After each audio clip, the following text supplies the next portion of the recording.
The Union Cabinet has been reshuffled like a deck of fresh new cards. Who gets the Joker? Who gets the King? Who gets the misprinted card, which means nothing? Who? And more importantly, who is more willing to put everything on the line? Such excitement, much wow. There is a massive PDA session going on right now. You must have seen TV news anchors thirsting over the new Team Modi, which was sworn in on July 7th at the Rashtrapati Bhavan.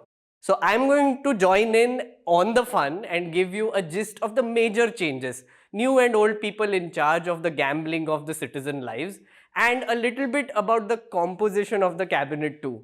So sit back, relax, and let me take you through this new House of Cards.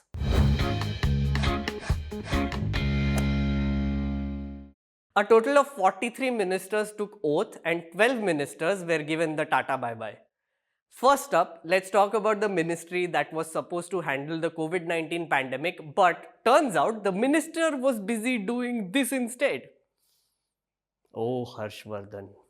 Dr. Harshvardhan has resigned as the health minister and handed over the stethoscope to 49-year-old Rajya Sabha MP Mansukh Mandviya from Gujarat. Along with the health and family welfare portfolio, he has also been given the Ministry of Chemicals and Fertilizers. Why? Because drugs. No snark, quite literally. The Department of Pharmaceuticals comes under the Chemicals and Fertilizers Ministry, so it kind of makes sense. Mandviya was also earlier the Minister of State for Chems and Ferts, so he has experience there. Before that, he was Minister of State for Road Transport and Highways for 4 years, so he has a bit of varied administrative experience in the central government as well. Education qualification wise, he has an MA in Political Science from Bhavnagar University. Criminal records wise, he has none. Let's hope he is able to do a better job at handling the pandemic than the previous gaslighting Coronel fanboy.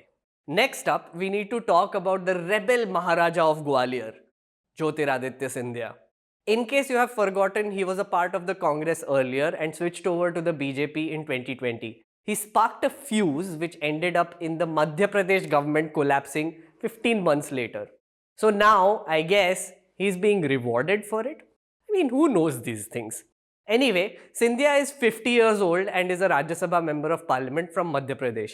Previously, he was in the Lok Sabha from 2002 to 2019 until he lost his seat in the 2019 general elections. If you are wondering why, check out this ground report on newslaundry.com. It's very obvious. Scindia has replaced Hardeep Singh Puri, more popularly known for protecting our dear beloved Arnab Goswami and grounding that evil boy called Kunal Kamra. Here's a fun fact. Jyotiraditya's father, Madhav Rao Scindia, used to hold the civil aviation portfolio back in the early 2000s, and Jyotiraditya took over his seat and his legacy. So I guess this is going to be like this ancestral knowledge being transferred down from father to son type situation. No dynasty, ancestral knowledge. Scindia went to do a BA in economics at Harvard, then did an MBA at Stanford.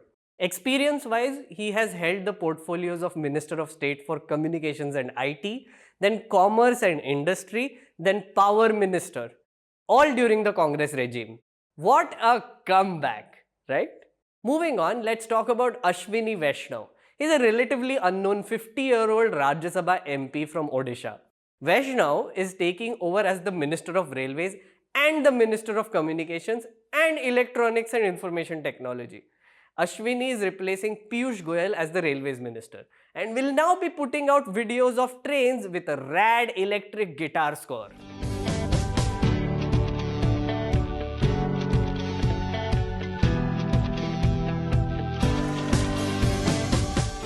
Okay, maybe I hope not.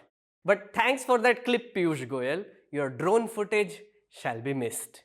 Anyway, he's also replacing Ravi Shankar Prasad as the Minister of Electronics and Information Technology and Minister of Communications. Ravi Shankar Prasad was currently involved in a nice little battle with Twitter, trying to bend them to the will of the great government of India, and was like, देख लूंगा मैं तेरे को, बता रहा हूँ, बाहर मिल, पोट्टे बुला रहा हूँ मैं अभी, मारेगा, something like that. Oh, and Twitter had also allegedly by mistake ended up blocking his account for like an hour, citing copyright infringement, causing much outrage. Mistake. Sure, Twitter. Sure. We all believe you. Getting back to Ashwini Vaishnav, he was a civil servant and was the collector of Balasore, then Cuttack. He was also the deputy secretary to Atal Bihari Vajpayee and then went on to become his private secretary. Education wise, he did his MTech from IIT Kanpur and then an MBA from Wharton School in the University of Pennsylvania. Criminal case wise, he has none. My guess is Vaishnav is going to go from being relatively unknown to very known real soon. Next up, we have some former chief ministers in the house. Narayan Rane, who was the chief minister of Maharashtra back in 1999, is now taking over as the Minister of Micro, Small and Medium Enterprises, MSME. I need to tell you a bit about his background because it's quite something. Rane has studied till class 10 and before entering politics, he used to be a part of a street gang in Chembur. Gang in Chembur. What did you guys call yourself? C Company? Anyway, he did a lot of tarakki and has assets of more than 87 crores including agriculture, lands and shops. He was also accused of money laundering. Yeah. Wait, I'll just let this BJP spokesperson tell you all about it. All the facts that you have revealed here on Times Now are testimony to the fact that the investigation suggests that there was a Neelam Hotels, the fake companies, the fake addresses, the shell companies with no bearing at all, shareholding prices which just went up through the roof. Clearly, Mr. Narayan Rane has some serious answering to do. So yeah, that happened. Anyway, Rane was in Shiv Sena first. So evil. Then the Indian National Congress. So evil. And then he started his own party called Maharashtra Swabhiman Paksh, which then merged with the BJP. So now he's not so evil, I guess. Experience-wise, Rane has been the Minister of Industry, Ports and Revenue in Maharashtra. So he has a bit of an experience, administration-wise. In the ex-CM list, we also have 58-year-old Sarbananda Sonowal. He was the Chief Minister of Assam from 2016 to 2021. He is now taking over as the Minister of Ports, Shipping and Waterways from Mansukh Mandavia and Minister of Ayush from Shripad Naik. He played an instrumental role in bringing down the Illegal Migration Determination by Tribunal Act, which was preventing the deportation of illegal immigrants from Bangladesh. Education-wise, Sonowal is an LLB from Guwahati University, and experience-wise, he is a one-time MLA and two-time Lok Sabha MP. He was also handling the Youth Affairs and Sports Ministry from 2014 to 2016 before he became the CM of Assam. Now we come to 46-year-old Anurag Golimaro Saloko Thakur. Wait, that's not his middle name?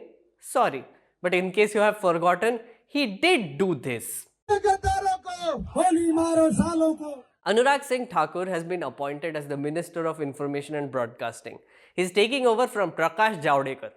Good old Javadekar, whose first job in the Modi government was to become a rubber stamp and give a crazy amount of environmental clearances to various projects. Good old days. I miss them. Anyway, Thakur is also replacing Kiren Rijiju and taking over the Ministry of Youth Affairs and Sports. Anurag Thakur is the son of two-time Chief Minister of Himachal Pradesh, Prem Kumar Dhumal. Education-wise, Thakur has done a BA from Doaba College in Punjab. He was first elected as a Lok Sabha MP in 2008 and then went on to rise in the BJP ranks. He was the president of Bharatiya Janata Yuva Morcha for 6 years before becoming the BCCI president for a short period in 2016.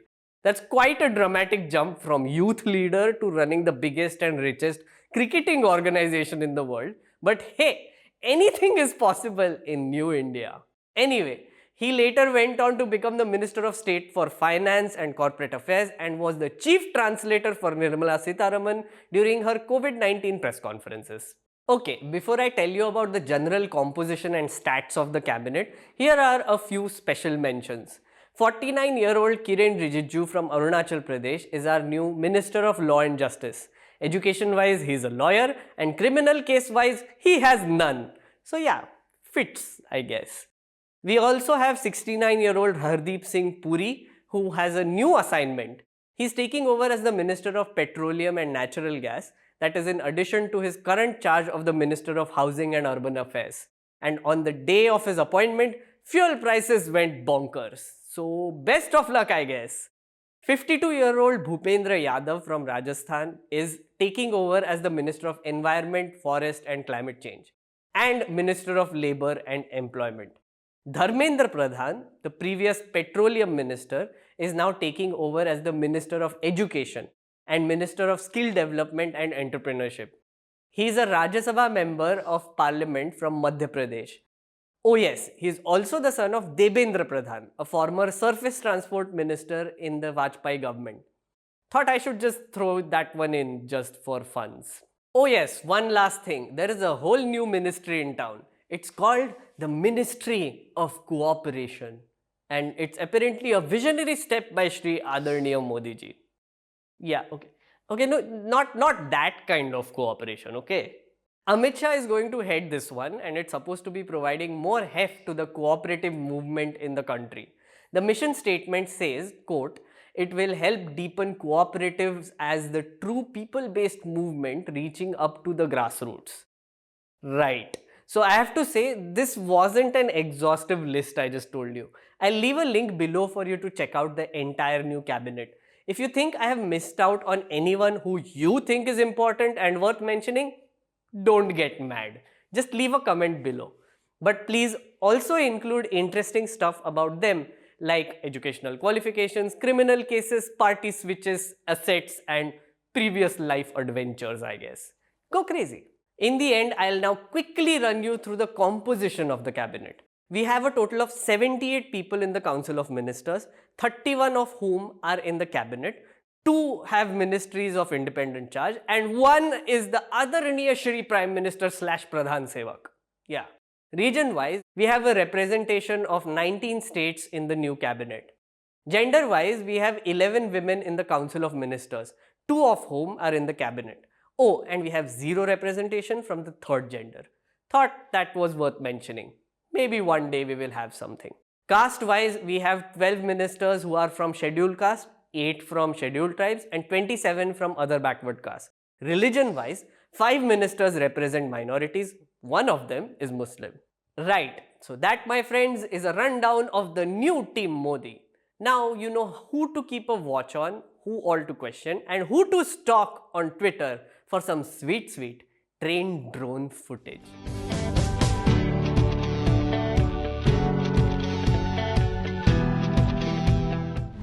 The subscription model is something that keeps News Laundry afloat, but we need hundreds of thousands of people to completely transform the news ecosystem. So you pay for news, so it serves you. So click on the link with this video, subscribe to News Laundry and pay to keep news free और गर्व से कहो मेरे खर्च पर आज़ाद है खबरें.